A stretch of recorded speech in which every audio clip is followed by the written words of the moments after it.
Hello everyone, welcome to my another video. जैसे कि हम लोगों ने इसके पहले वाली वीडियो में इंडिफिनिट आर्टिकल को कंप्लीट कर लिया था लगभग, तो आज की वीडियो में हम लोग डिफिनिट आर्टिकल पर डिस्कस करेंगे। तो सबसे पहले हम जानते हैं डिफिनिट आर्टिकल क्या है। डिफिनिट आर्टिकल द है जो किसी भी निश्चित नाउन के पहले यूज किया जाता है। जैसे कि आप लोगों ने देखा था कि इंडिफिनिट आर्टिकल ए एन का यूज सिंगुलर काउंटेबल नाउन के बिफोर किया जाता था, लेकिन डिफिनिट आर्टिकल द का use singular countable noun, plural countable noun, ये लिख दे रहे हैं आप लोग, सिंगुलर काउंटेबल नाउन और प्लूरल काउंटेबल नाउन शॉर्ट में लिख रहे हैं, प्लूरल काउंटेबल नाउन और अनकाउंटेबल नाउन और काउंटेबल नाउन सभी के पहले यूज किया जाता है। हम लोगों ने इंडिफिनिट आर्टिकल ए एन का यूज पढ़ा था कि सिंगुलर काउंटेबल नाउन के पहले होता है, लेकिन डिफिनिट आर्टिकल का use singular countable noun, plural countable noun, uncountable noun और काउंटेबल नाउन सभी के बिफोर में किया जाता है। इसको आप लोगों ने देखा होगा। अब आइए हम लोग स्टार्ट करते हैं अपनी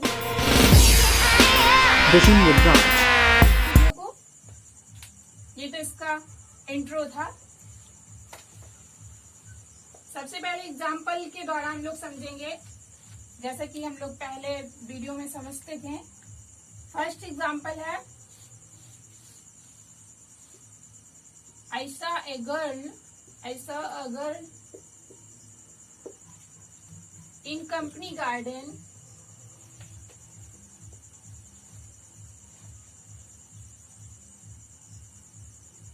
I saw a girl in company garden. Sorry. The girl was playing. ये एग्जाम्पल देखिए आप लोग। I saw a girl in company garden. The girl was playing. हमने एक लड़की को कंपनी गार्डन में देखा और वो लड़की क्या कर रही थी? खेल रही थी। तो कंपनी गार्डन में बहुत सारी लड़कियां थी, लेकिन हमने सिंगुलर काउंटेबल नाउन मतलब एक सिंगुलर लड़की को देखा। तो यहाँ पर सिंगुलर गर्ल है, उसके पहले आर्टिकल ए का यूज किया गया है। इसको हम लोगों ने पहले पढ़ा था, लेकिन दूसरे सेंटेंस में कहा जा रहा है कि द गर्ल वॉज प्लेइंग। हमने जिस लड़की को कंपनी गार्डन में देखा वह लड़की क्या कर रही थी? खेल रही थी। तो इसका कॉन्सेप्ट ये होगा, नोट करिए आप लोग, कॉन्सेप्ट ये होगा कि यदि सेंटेंस में किसी नाउन की चर्चा की जा चुकी हो, सेंटेंस में दोबारा उसी नाउन की चर्चा हो, तो दोबारा नाउन के बिफोर आर्टिकल द का यूज किया जाएगा। ये एग्जाम्पल में आप लोग देख रहे होंगे। दोबारा यदि उस नाउन की चर्चा की जाए तो दोबारा नाउन के पहले आर्टिकल द का यूज किया जाएगा, क्योंकि जिस लड़की को हमने कंपनी गार्डन में देखा वह लड़की खास थी। बहुत सारी लड़कियां वहां थी, लेकिन वो लड़की जिसको हमने देखा वो एक खास लड़की थी, विशेष लड़की थी, और वो लड़की क्या कर रही थी? प्लेइंग, खेल रही थी। क्लियर? आइए आगे चलते हैं। फिर इसको आप लोग नोट करते चलिएगा साथ में। सेकेंड एग्जाम्पल देखिए, the coin was made of gold। देखिए एग्जाम्पल क्या है, the coin was made of gold। इसमें जिस कॉइन की बात की जा रही है वो कॉइन किसका बना हुआ है? गोल्ड का। तो जिस कॉइन जो है गोल्ड का भी होता है, सिल्वर का भी होता है, आयरन का भी होता है। तो कॉइन सभी चीजों के बनते हैं, लेकिन हम लोग जिस कॉइन की बात कर रहे हैं वो कॉइन किससे बना हुआ है? गोल्ड से। तो ये क्वाइन क्या है, खास है, विशेष है, जिसकी बात कर रहे हैं। तो इसका कॉन्सेप्ट ये होगा, इसको पहले आप लोग एग्जांपल नोट कर लीजिए, फिर कॉन्सेप्ट लिखिए नीचे। The coin was made of gold, concept लिखिए। इसमें क्वाइन जो है एक निश्चित नाउन है, क्योंकि जिस कॉइन की हम लोग बात कर रहे हैं वो कॉइन गोल्ड का बना हुआ है। इसलिए ये कॉइन जो है एक निश्चित नाउन है। कॉन्सेप्ट तो ये होगा कि किसी भी निश्चित नाउन के बिफोर आर्टिकल द का यूज किया जाएगा। हो गया, आगे चलते हैं। किसी भी निश्चित नाउन के बिफोर आर्टिकल द का यूज किया जाएगा। इरेज कर रहे हैं आप इसको। चलिए अब आगे चलते हैं। अब इसको हम डीपली पढ़ेंगे।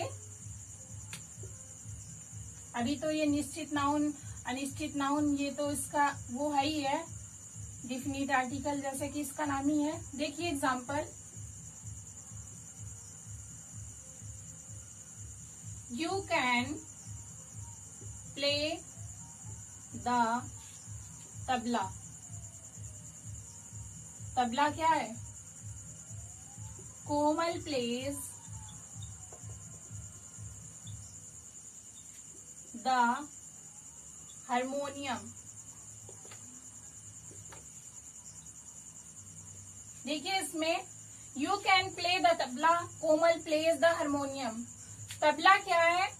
तबला एक म्यूजिकल इंस्ट्रूमेंट है और हारमोनियम भी म्यूजिकल इंस्ट्रूमेंट है, जो हम म्यूजिक के साथ इसको यूज करते हैं। म्यूजिक के जिससे सजाया जाता है, तबला, हारमोनियम और जैसे गिटार हो गए, ये सभी जिससे म्यूजिक को सजाया जाता है उन्हें क्या कहते हैं? म्यूजिकल इंस्ट्रूमेंट, मतलब वाद्य यंत्र। तो ये एग्जाम्पल ये कहता है कि किसी भी म्यूजिकल इंस्ट्रूमेंट के बिफोर आर्टिकल द का यूज किया जाता है। जैसा कि आप लोग सेंटेंस में देख रहे होंगे, तबला और हारमोनियम के बिफोर आर्टिकल द का यूज किया गया है।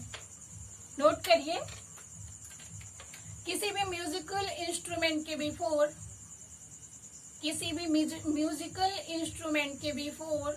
आर्टिकल द का यूज किया जाता है। किसी भी म्यूजिकल इंस्ट्रूमेंट के बिफोर आर्टिकल द का यूज किया जाता है। इसको नोट कर लिया आप लोग। चलिए आगे चल रहे हैं। जहां भी आप लोगों को ना समझ में आए प्लीज अभी भी पूछ सकते हैं, कमेंट बॉक्स में भी कमेंट करके पूछ सकते हैं। देखिए, the cow is useful animal, the dog is faithful animal,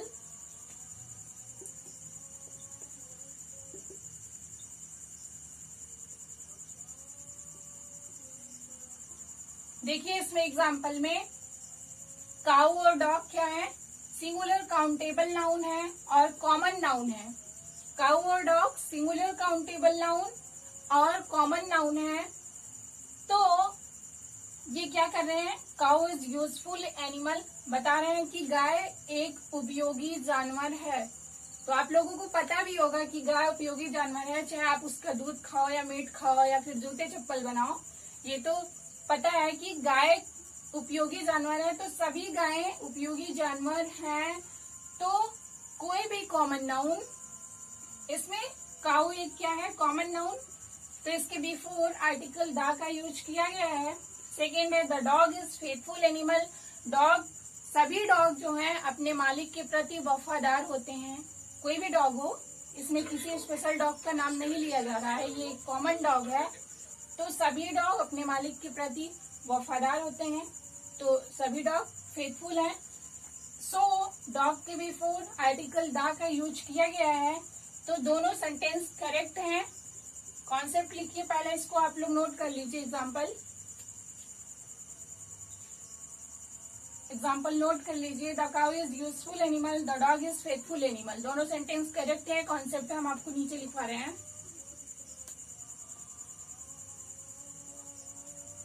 यदि कोई सिंगुलर काउंटेबल नाउन के कॉमन नाउन, देखिए सिंगुलर काउंटेबल नाउन का कॉमन नाउन, काऊ और डॉग क्या है? Common noun. कॉमन नाउन यदि संपूर्ण जाति को रिप्रेजेंट करें, यदि होल क्लास को रिप्रेजेंट करें, नोट कर लीजिए आप लोग, रिप्रेजेंट करें, ये रिप्रेजेंट लिखा हुआ है, रिप्रेजेंट करें तो उस नाउन के बिफोर, तो नाउन के बिफोर आर्टिकल दा का यूज किया जाएगा।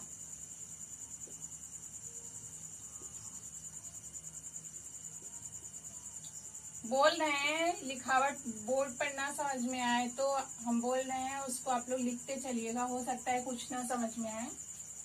सिंगुलर काउंटेबल नाउन का कॉमन नाउन यदि वो होल क्लास को रिप्रेजेंट करे तो नाउन के बिफोर आर्टिकल दा का यूज किया जाएगा, किया जाता है और किया जाएगा।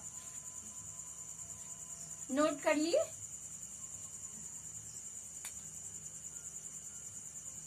आई होप आप लोगों को ये कॉन्सेप्ट क्लियर हो गया होगा। आइए आगे चलते हैं हम लोग। नीचे वाला हो गया, इरेज कर दे रहे हैं। देखिए example, next example, oil is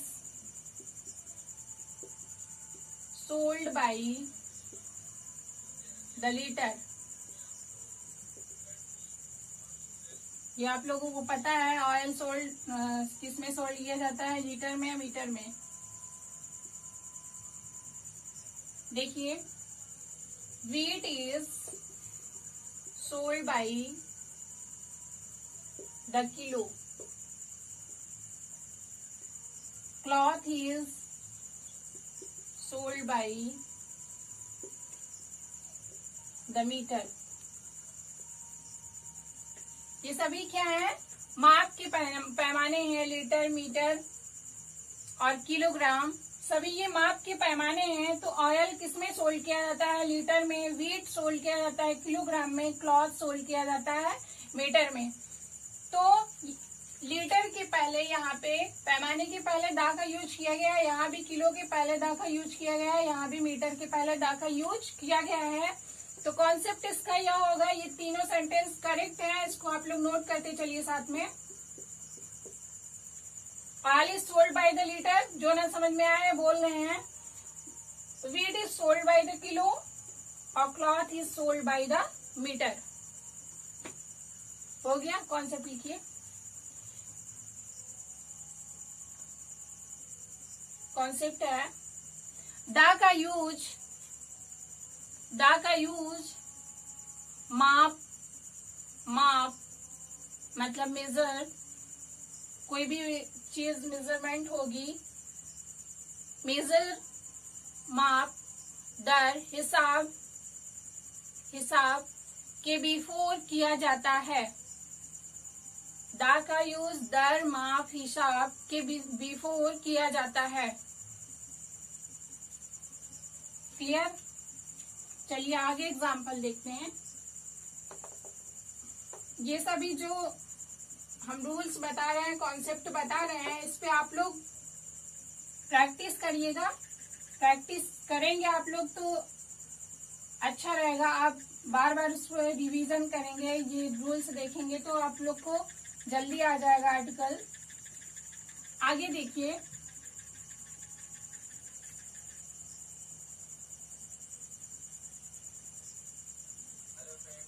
Jawaharlal Nehru was the first president of India।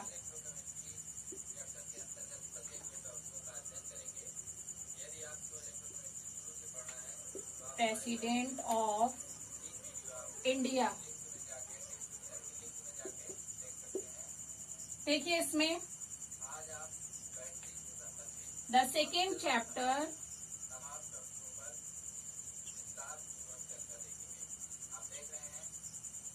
the second chapter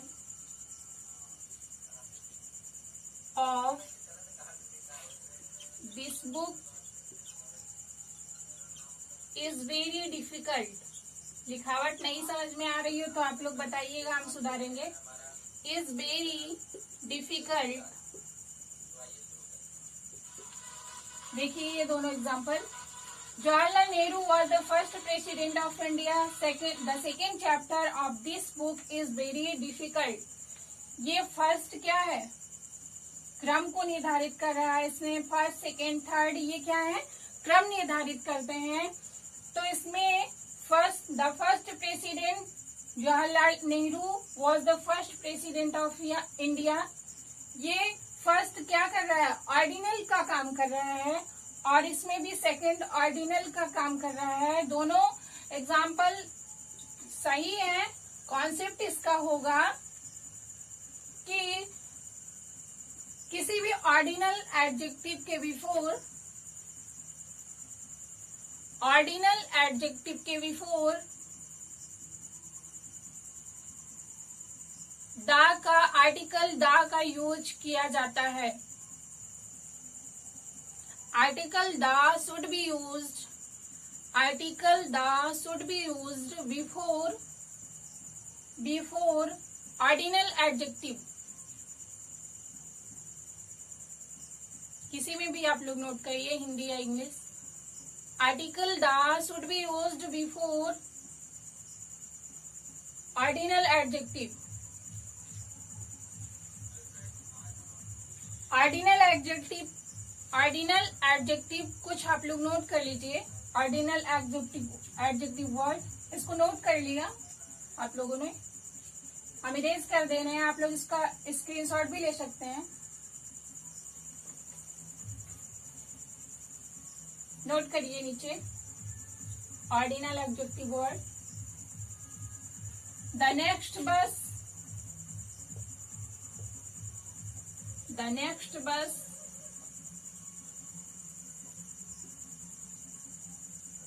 second है. The second page,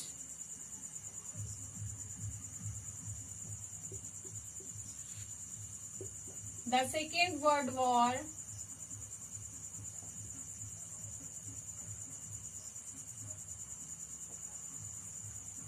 the first world war,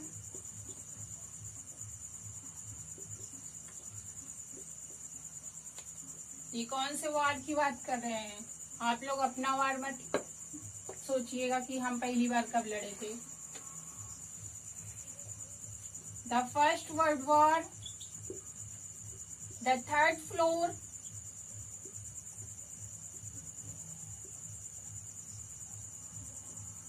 note करते चलिए आप लोग.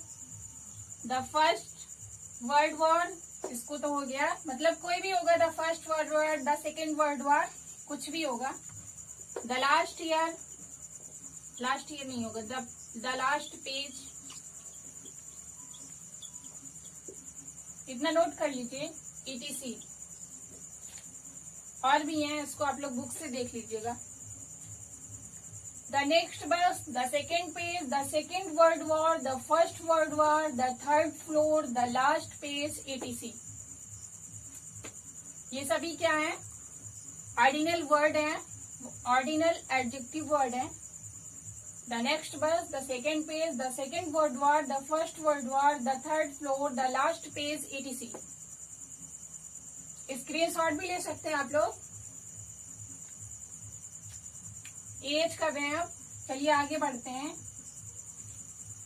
आप लोग हाथ जल्दी जल्दी चलाइए, और जो भी ना समझ में आए, लिखने में तेज चलिए, दिमाग भी तेज चलाइए. ना समझ में आए तो उसको तुरंत पूछिए. आगे एग्जाम्पल देखिए.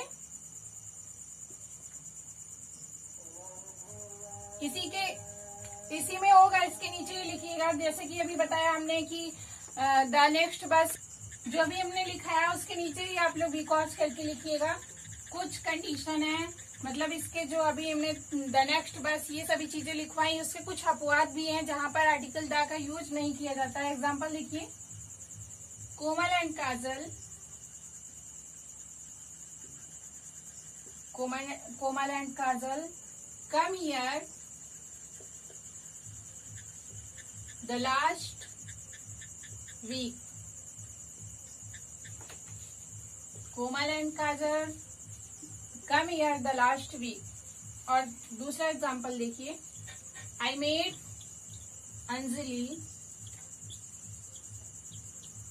Anjali the last Monday.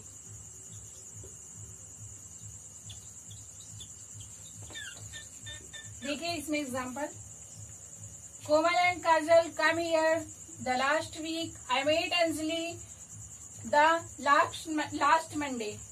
लेकिन ये दोनों सेंटेंस रॉन्ग है, क्योंकि देखिए ये दोनों sentence, Komal and Kajal come here the last week, I met Anjali the last Monday, दोनों सेंटेंस रॉन्ग है। बिकॉज क्योंकि इसमें मंडे के बिफोर और लास्ट वीक के बिफोर आर्टिकल द का यूज नहीं किया जाएगा। क्यों नहीं किया जाएगा इसको अभी आगे बता रहे हैं। और कौन कौन से वर्ड हैं जिनके पहले आर्टिकल द का यूज नहीं किया जाता है, इसको पहले आप लोग नोट कर लीजिए, फिर हम बताते हैं। करेक्ट उतारिएगा, दा को हटा के, दाम हटा दिए, मान लीजिए इसको काट दिए, आप लोग यही उतारिए, Komal and Kajal come here last week, I met Anjali last Monday.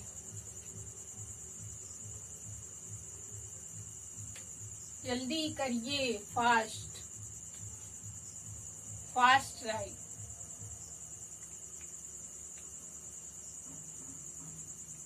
हुआ? यस। चलिए कॉन्सेप्ट लिखिए, आप कॉन्सेप्ट लिखिए, हम बोर्ड पर लिख रहे हैं, आप लोग उतार लीजिए। ऐसे आप लोग लेट लगाओगे, मीनिंग भी बताना पड़ेगा। नेक्स्ट, लास्ट का यूज यदि कहाँ पर हुआ था। नेक्स्ट लास्ट का यूज जैसे संडे मंडे क्या है। नेक्स्ट लास्ट का यूज संडे मंडे के बिफोर हुआ हो, मतलब इसके बिफोर में नेक्स्ट हो, नेक्स्ट संडे, नेक्स्ट मंडे, या फिर लास्ट संडे, लास्ट मंडे, और लास्ट मंथ, लास्ट वीक,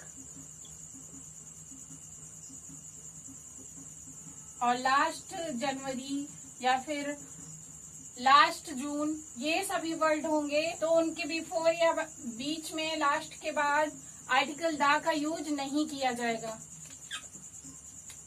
उतार लीजिए पूरा इसको।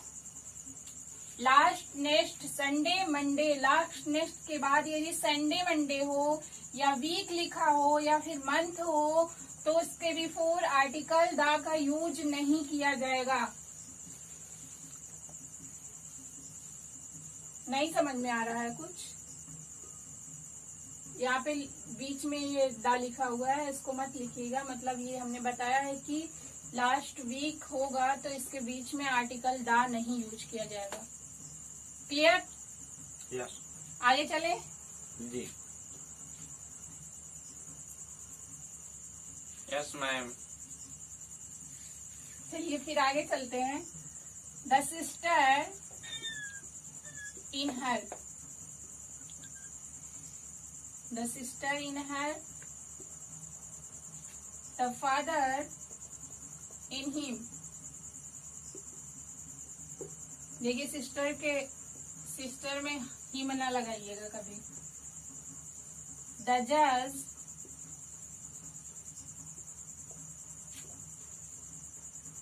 ये डी है, जज इन हिम। ये सिस्टर, फादर, जज, ये सभी क्या है? कॉमन नाउन है, तीनों क्या है? Common noun. तो इसमें ये क्या कर रहे हैं? द सिस्टर इन हर, उसमें सिस्टर दिखती है, मतलब वो सिस्टर नहीं है मेरी, फिर भी उसके अंदर सिस्टर के जैसे गुण हैं। द फादर इन हिम, उसके अंदर पितृत्व के गुण हैं, पिता के गुण हैं। द जज इन हिम, उसके अंदर जजमेंट, मतलब वो जजमेंट, उसके अंदर जजमेंट के गुण हैं, लेकिन वो जज नहीं है। क्या किसी के अंदर जज के गुण, जजमेंट के गुण आ जाएंगे तो वो जज बन जाएगा? नहीं। तो उसके अंदर जजमेंट के गुण हैं लेकिन वो जज नहीं है, और उसके अंदर पितृत्व के गुण हैं लेकिन वो पिता नहीं है, और उसके अंदर सिस्टर के गुण हैं लेकिन वो मेरी सिस्टर नहीं है। उसने मेरे साथ ऐसा बिहेव किया जैसे वो मेरी सिस्टर हो, उसने मेरे साथ ऐसा बिहेव किया जैसे वो मेरे फादर हो। तो ये सभी आर्टिकल क्या है, वो सॉरी नाउन क्या है, कॉमन नाउन। तो कॉमन नाउन कॉन्सेप्ट लिख लीजिए पहले। कॉमन नाउन ये सभी किसका गुण प्रकट कर रहे हैं, ये कॉमन नाउन तीनों जो हैं वो अब्स्ट्रैक्ट नाउन के गुण प्रकट कर रहे हैं। ये नाउन के किस गुण भाव को प्रकट कर रहे हैं। तो इन सभी नाउन के बिफोर आर्टिकल द का यूज किया जाएगा। कॉन्सेप्ट लिखिए, पहला एग्जाम्पल उतार लीजिए, तीनों एग्जाम्पल राइट है। कॉन्सेप्ट लिखिए,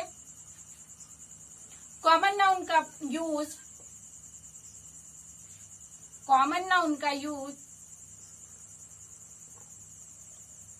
अब्स्ट्रैक्ट नाउन के मीन्स में हुआ हो, अर्थ में हुआ हो। कॉमन नाउन का यूज अब्स्ट्रैक्ट नाउन के अर्थ में हुआ हो तो कॉमन नाउन के बिफोर आर्टिकल द का यूज किया जाएगा। तो कॉमन नाउन के बिफोर आर्टिकल द का यूज किया जाएगा। क्लियर? यस। चलिए आगे चलते हैं। एग्जाम्पल भी हो गया? Yes ma'am. चलिए फिर आगे चलते हैं। कुछ ना समझ में आया तो अभी पूछ सकते हैं। ठीक ठीक, समझ में आ गया। आगे देखिए example, she is reading the Ramayana. Ramayana क्या है बताइए, रामायण क्या है? महाकाव्य। महाकाव्य है लेकिन क्या है? ही रीड्स द कैसी बुक्स है? महाभारत। देखिए इस एग्जाम्पल में, she is reading the Ramayana, he reads the Mahabharata. वह रामायण पढ़ रही है, वह महाभारत पढ़ता है। तो रामायण और महाभारत क्या है? एक धार्मिक पुस्तक है ना? यस। तो धार्मिक पुस्तक के बिफोर आर्टिकल द का यूज किया गया है। कॉन्सेप्ट, ये दोनों सेंटेंस राइट हैं। कॉन्सेप्ट इसका यही होगा कि धार्मिक पुस्तक के बिफोर आर्टिकल द का यूज किया जाएगा। धार्मिक पुस्तक के बिफोर आर्टिकल द का यूज किया जाएगा। धार्मिक पुस्तक जैसे कुरान हो गया, बाइबल हो गई, तो इन सभी धार्मिक पुस्तकों के बिफोर आर्टिकल द का यूज किया जाएगा। क्लियर? आगे चलते हैं, फास्ट लिखिए। लेकिन नीचे डालिए वर्ड, लेकिन इसके कुछ अपवाद भी हैं। देखिए जैसे वही एग्जाम्पल है, she is reading the Ramayana. कौन लिखा था? Valmiki. She is reading the Valmiki Ramayan.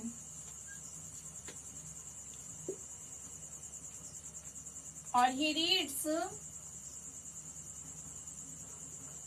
The Vyas Mahabharat. कौन लिखा था? वेद व्यास।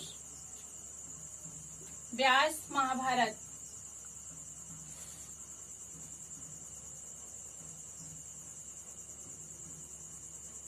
वो पूरा लिखा हुआ है, उसको समझ लीजिएगा। He reads the Vyas Mahabharat, she is reading the Valmiki Ramayana. ये वाल्मीकि कौन है? रामायण के राइटर हैं और ये महाभारत के हैं। तो यहाँ पर दोनों में इसके पहले आर्टिकल द का यूज किया गया है। सेंटेंस रॉन्ग या राइट? सेंटेंस रॉन्ग है। आइए हम आगे बताते हैं। हम बताया नहीं है फिर भी आप लोगों से पूछ ले रहे हैं, ये हमारी गलती है। आगे देखिए क्या है इसका कॉन्सेप्ट, वो नोट करिए कॉन्सेप्ट में। इसका राइट होगा वही ऊपर वाला जो था, दा नहीं यूज किया जाएगा दोनों में।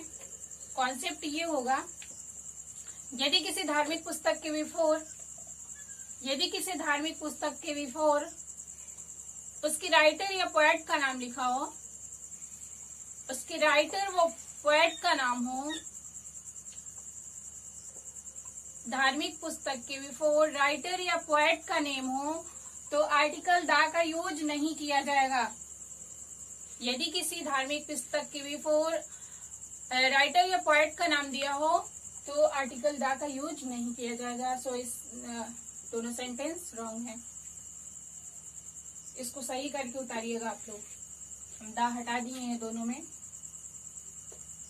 She is reading Valmiki Ramayana, he reads Vyas Mahabharat. यदि राइटर का नाम नहीं होता, अभी ऊपर हमने बताया था राइटर का नाम नहीं होता, तो धार्मिक पुस्तक के बिफोर आर्टिकल दा का यूज किया जाता है। और यदि पुस्तक के साथ साथ उसके राइटर या पोएट का नेम होगा तो आर्टिकल दा का यूज नहीं किया जाएगा। अंडरस्टैंड? यस।